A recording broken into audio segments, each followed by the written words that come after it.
pound sterling, the United States dollar, Japanese yen, Argentinian peso. What if I told you that all of those currencies, and many, many others, are all connected by just a couple of substances in your brain? Mainly dopamine. It's a chemical that is supposed to make you laugh, to make you happy. It's a common product that you buy and that you sell every time you buy something or sell something. This is basically the only meaning of life with God, because we don't even know what it is. But really, therefore nature attempted to give us the meaning of life and gave us those happiness chemicals, as we may call them. Well, probably nature didn't succeed in giving our life a meaning, but at least now we can laugh, right? Okay, but what exactly is this laughter we're all about? Well, not only do humans have it, many species of animals have evolved it, just because people and other specimens need to know about our intention. Laughter was developed so that we can acknowledge the good intentions of others and articulate our own good intentions. Therefore, as a summary, we may just say that laughter is basically meant to avoid our butts getting kicked by the stronger ones, right? Well, considering how many times laughter saved my life, yeah, then nature succeeded once again. But we may say that laughter is de facto a manifesto of happiness. Therefore, the question arises, what causes it? What causes these happiness chemicals in your pituitary gland, which is somewhere here? What causes these tiny little meanings of life to emerge? What is happiness? Well, this question is really impossible to answer really briefly, but I will try anyways.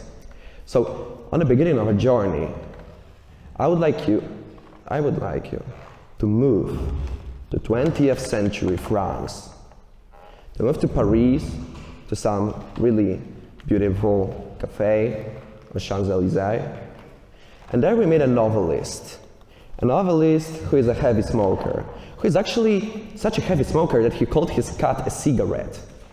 Yes, his cat was literally named Cigarette. His name is Albert Camus, a legendary novelist, a man who shaped modernism. Therefore, this man once wrote a very influential essay, an essay which is a milestone in philosophy, and the essay was called The Myth of Sisyphus.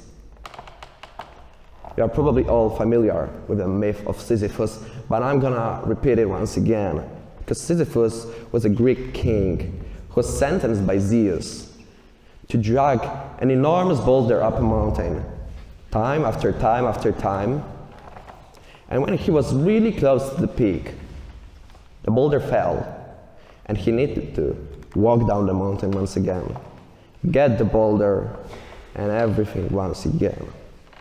And according to Camus, the moment that really mattered was the time when he was walking down the mountain and could reflect on his existence. Then he acknowledged its meaninglessness, acknowledged its absurdity, and by this consciousness of his struggle, he found happiness, because he knew that his life didn't have a point, and this is what made him happy. This tiny little brief, very fleeting moment of happiness he had while walking down that mountain. That is what matters, this fleeting moment of happiness. And when you look at it, there isn't really a lot of things that differs the life of Sisyphus from our own life, right? Let's say the most normal life. We take a guy, 9 to 5 every day, from Monday to Friday, just that he can on Saturday go to this really big football event of his favorite club. So let's say he's just like us through a really boring Tuesday. Well, for me this Tuesday isn't boring because I'm here, but let's say this Tuesday is boring. And he has to go to the printer and print something. Well, he needs to print it, right, because he works. But as he approaches this gigantic thing that doesn't work 9 out of 10 times, that really only prints in black and white because the color ink ran out in the 90s. As he approaches this thing, he starts to think, why am I doing this? Well, so I can work, right? Why do I work? So I can get money. Why do I really need money? So I can eat, drink, sleep, I don't know, probably also sit in his very comfortable armchair every afternoon. So, after all, why do I need all these things? Why do I need to eat? Well, so I can, this Saturday, go to this really big football event, the football event I care about so much, on my favorite team. Well, the guy is happy when they win, he's happy when they win the league, he's happy when they win some championships. But after all, why does he need to feel happy, right? Well, because it feels good. Everything comes down to this feeling good, to this tiny little smile on the face that says, finally, I made it, I'm happy, which is really seldom these days. So why don't just laugh at it all, right? Because when you see your life, that it's really just like Sisyphus' life, and it all comes down to these tiny little moments when you walk down the mountain to get this boulder once again to the top of the mountain. And when you walk down it, you finally realize that you are happy. And Camus stated, this struggle is enough to make one happy. One must imagine Sisyphus happy. And that's what I would like you to do. To look at Sisyphus, to look at everyday life. Not through a prism of some 9-to-5 jobs, some not working printers, some colorful ink that has run out in the 90s. Look at it from the purpose of Sisyphus, that we have to imagine Sisyphus happy. And when we are talking about happiness, can we really talk about it without Freud? No. Therefore, let's move in our journey to Austria. There we meet a man who credits most of his accomplishments to cocaine highs. We meet Sigmund Freud, the most influential psychoanalyst ever in existence. And he came to a conclusion that everything we do brings us closer to fulfilling our needs, our subconscious mind, because to understand Freud, you need to know that everything we do, he, let's say, credited to our subconscious mind. And our subconscious mind just strives for these tiny little moments of happiness Camus talked about. And later, of course, knowing Freud, he linked it all to sexual activity, but that's because sex sells, right? But he had a point there. He had a point there that everything we do strives for these tiny little moments of happiness. We eat good food just to have these tiny little moments of happiness. We go to the cinema.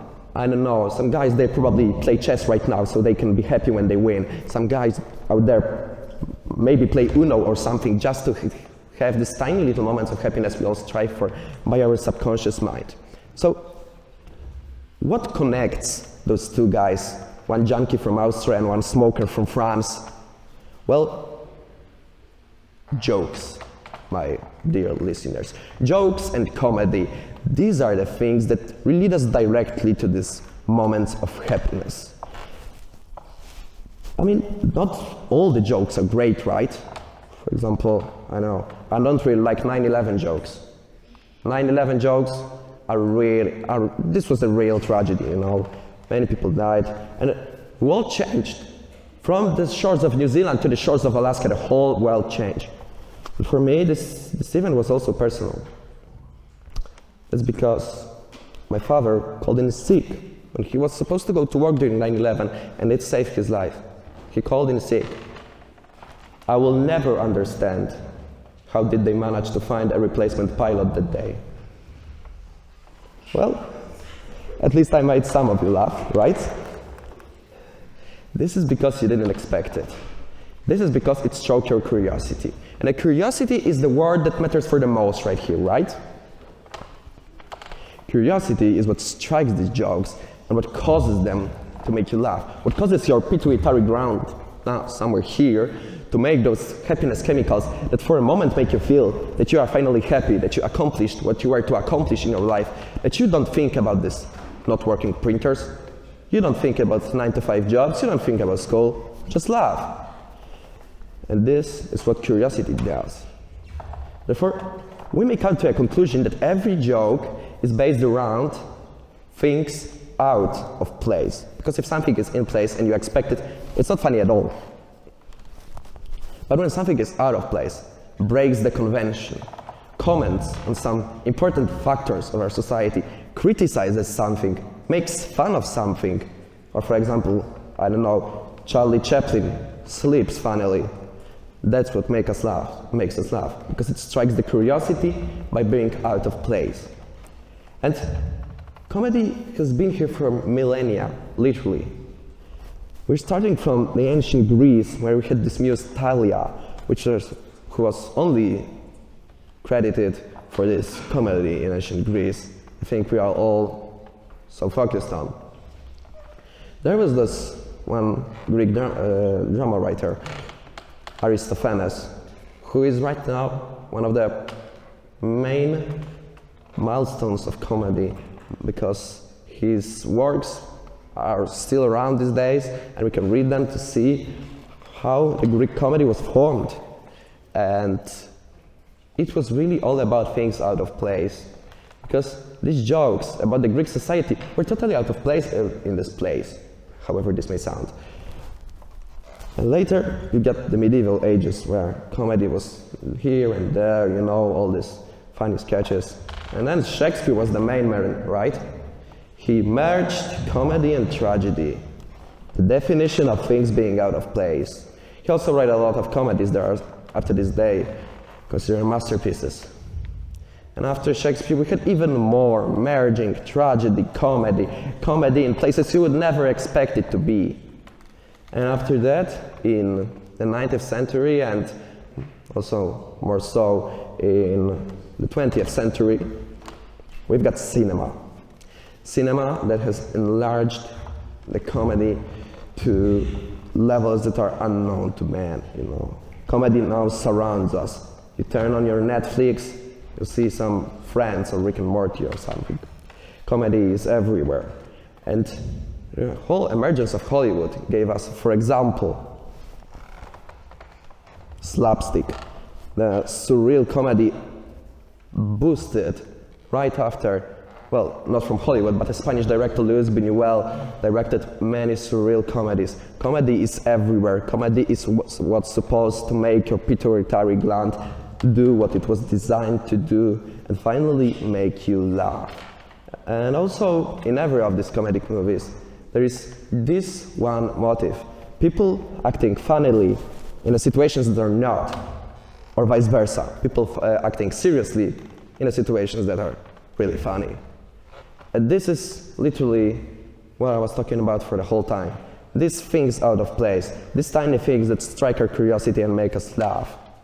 Therefore, you may ask, what's the significance of it all? What's the point behind it all? And finally, what is the cause behind it all?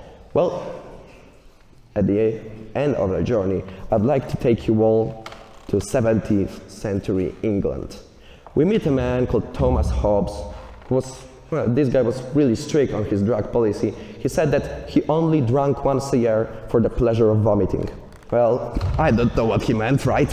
Whatever was in his head. But the point is that he did it for some kind of his fun.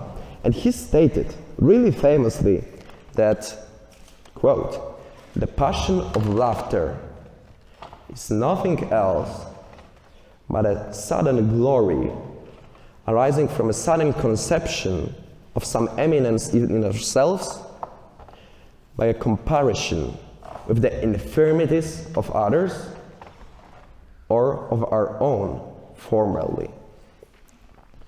And here he states that we need to compare something to get this thing out of place that finally makes us laugh.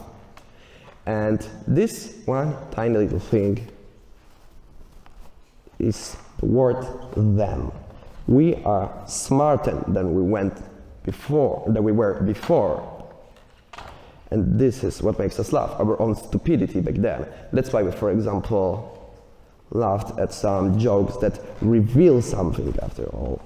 Or, I don't know, some movies that reveal something after something, and that foreshadowing is what made us laugh. Or, for example, we compare ourselves to somebody else. And that's why we laughed when, for example, Charlie Chaplin was fighting in a boxing ring, not knowing the rules of boxing. But it was his stupidity. We are not that stupid, right? So we laugh. It's what Hobbes was trying to convey in his quote. Therefore, if this comedy is so significant, then was it used? Well, hell yeah. It was used in advertising.